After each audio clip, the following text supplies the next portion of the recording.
What we decided to do was put up a series of signs on the college ground. They were Burma shave style signs. If you don't know what it means, it's a longer message broken over a period of a couple signs. So the sign said, "Keep your rosaries off our ovaries," brought to you by Women's Studies group of Rhode Island College. There were no issues until, of course, we put the signs up. I believe it was a Sunday night, and I believe it was a Sunday night because the president of the college held mass on the college grounds, John Nazarian, and saw the signs going in, called campus police. Signs were taken down and shoved into a storage room somewhere. My case was about starting a private school newspaper, and the school committee here in town, this was in the Charahoe area, but the school committee didn't like that idea. And I needed to sell the paper because I had no funding from the school. And so that's where the case kind of got interesting, because they banned the sale, students having any kind of fundraiser in the school. And this was during a time when they were bringing in lots of fundraising for other causes. So they effectively were banning the paper without actually saying so. I was a high school kid. Well, I was probably not making the best business plan, but I was definitely making a statement. I did not like the school newspaper that was official. It did not seem to cover actual concerns in the school that students would have. At least this was my thinking. In 2008, the police took my firearms following an argument with my wife against my wishes. I was home, told them that I did not want them to take them. They took them anyway. The police officer told me that I was going to go to the hospital, and it'd be a lot easier on me if I went of my own volition, and that if everything checked out, I could go to the police department the next day and retrieve my guns. Not the next day, but the day after, I believe, I went into the North Smithfield Police Department to get my guns back. And so I had the discharge paper. I walked in, spoke to a police officer, and told him I wanted my guns back, and he pretty much told me we do not give guns back, ever. The first time I saw the prayer, I was only 15 years old, and I wasn't sure, I wasn't confident that what I was seeing was what I thought, illegal. And so I went home that night and I did a lot of research, and I came to the conclusion that, yeah, it was illegal to have a prayer up in a public school. They're going to suspend my license and car registrations within 10 days if I don't pay $0 for an offense that happened on 0000000. And it was Kafkaesque. Unbeknownst to me, thousands of Rhode Islanders were getting these notices that they owed money from, in some cases, like in mine, from decades past. And although the notice didn't say when it was from or how much it was.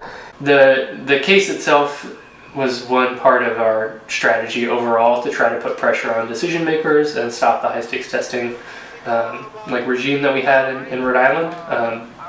So we really needed to get people in the General Assembly, people at the Rhode Island Department of Education to change this policy, and some of that was through actions and organizing. Traditionally, that meant doing sit-ins or creative kinds of advocacy, and part of that was through this legal route that ACLU and other folks in a small coalition helped us to push a lot of legal pressure onto the parties. We had gotten a lot of complaints from folks that were trying to panhandle in Cranston, and they were being cited and they were being told to move, they were being harassed by police and others. So we decided to do a protest of some sort. When we started doing the protest, people thought we were actually panhandling, which was kind of comical. Sometimes they were yelling out their windows, go get a job. So I mean, we just got a very small taste of what people endure when they're out there trying to panhandle. It took a little bit of a while that they were like around, but they weren't like stopping. Then all of a sudden they did stop on the side, and then one of them had come over to me to come with him, and got a citation. And the ACLU was looking for a plaintiff in the town of Smithfield that was in a position to declare that their constitutional rights were being violated by the threat of being arrested for posting anonymous political literature. Well, I fit the bill pretty well in that I live in Smithfield and that I'm a gay activist, and I have posted anonymous political literature. Working for the Rhode Island Alliance for Lesbian and Gay Civil Rights, we did it all the time. And gay activists, some of us weren't in a position to make our identity known for fear of loss of job or home or a number of things. We had some great professors who had the suggestion to at least contact the ACLU, because it was a pretty clear free speech issue that, you know, because of the content of the signs, they were taken down. Pretty clear what the angle was. I'm on disability. I couldn't afford a lawyer, so I got on the internet. I found the complaint form, I filled it out, and I sent in all the information that I had, and I had saved everything. And fortunately, ACLU took the case. That was the sequence of events. Go meet with Steve Brown, a very young Steve Brown. Again, he was older than me, so he was someone to look up to. And I did. He was I found the whole, I was probably, at the end of it, less interested in the papers, what I was learning about the law, about what the ACLU's values were, and what Steve was doing in what was a very tiny, cramped office at the time.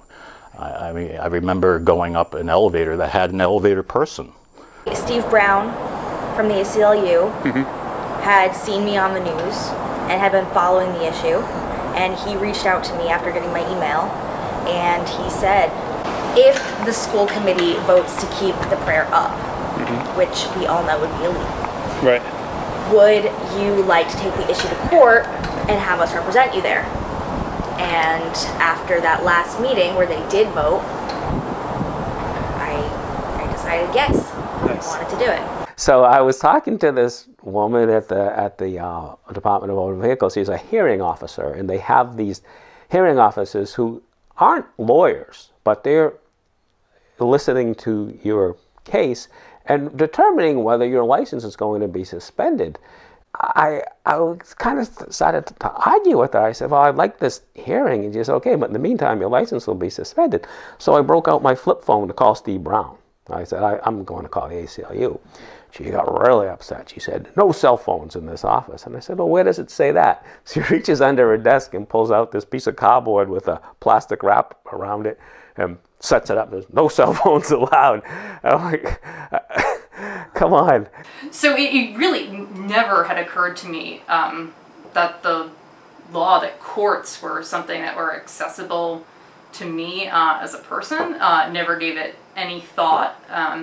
But working with the folks at the ACLU, the attorney, like, I don't know, like it got me to think of lawyers more as, you know, freedom fighters, I guess, than like people in suits, like shuffling paper around and collecting money. Like that's what I had thought. Like that experience, it was like it was the school's not following the rules, and I wanted to make that right. And like in my job now as a public defender, like there are cops out there that following the rules, there are judges that aren't following the rules, and like it is my job to honor, you know, what the rules are, and if there's a rule that's unjust, maybe do something about that. I grew up in a household where my father instilled in me a great pride to be an American. He pointed out that, you know, of all the places in this world I was born, you know, I was born in an area where we're afforded luxuries most people don't have. My father died when I was 10 and a half years old, but I didn't forget what he taught me. In fact, straight out of high school, I joined the Air Force because of it. And to come home and have a police officer tell me we don't care about your civil rights cut me to the bone. I know there was some early history in the 50s where the ACLU was a little uncertain of its position on what we ended up calling gay rights. But from that period, from the 60s on, they've just been a steadfast ally. And that was important for me as a kid in 1978 who felt ashamed of what I knew I was. I could not deny it. You know, I wasn't going to pretend. But it was very bad news for me. But to know that there were allies, people who I already knew to be good people, you know, that was meaningful. But then there was also the practical things the ACLU did by addressing sodomy laws and then ultimately being so involved in the marriage equality, which again became very important personally to me. I had met my husband in 1990 and we committed then, but we didn't marry till 2014.